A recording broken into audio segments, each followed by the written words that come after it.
काय रे रुपया, तुला फोन करतोय, फोन नाही उचलत आहेस? हां, कितींदा तुला एकदा तू रिप्लाय पण नाही देत आहे. काय चाललंय तुझं? अरे जेव्हा बघावं नुसतं मंडळ मंडळ इथंच पडीक आहेस तू. इम्पॉर्टंट काम होतं म्हणून तुला फोन करतोय, एवढं तर अक्कल पाहिजे ना तुला.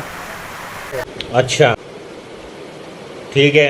अरे फोन केलेला आहे तुला. म्हणजे काय भाजीपाला वाटतो का बाबा? डे करून नाईट करून इथे पोरं तसं नाहीये रे बाबा. आणि तू काम धंदे जेव्हा बघा तर नुसतं जॉब जॉब जॉब जॉब करतोय.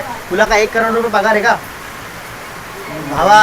ब्रेकअप नंतर आयटम साठी रडलं नसेल ना भावा, तेवढं आम्ही आमच्या बाप्पासाठी रडतो भाई. अरे मी यायला ट्राय करतो पण नाही भेटत, तर आता काय करू? त्यासाठी तुला हे करतो. इच्छा लागते मित्रा त्याच्यासाठी. इच्छा तर भरपूर काही आहे, पण इथं जॉब वरती आहे ना बॉस, तर वाट लावतोच. त्यानंतर ते चमचे पण असतात. बॉसला बोलायचं बाबा गणपतीसाठी सुट्टी पाहिजे आम्हाला. ऐकून एवढ्यांदा सांगितलं, बोलतात ना अर्धा विर्ध दिला तरी पण ऐकत नाहीयेत. काय करू सांग मी आता? भावा काम. अरे भाऊ काम सोडून देऊ. सांगू आपल्या एरियातल्या परत प्रकारांना अनावर ठेवायला. बॉस पण गेली म्हणतात.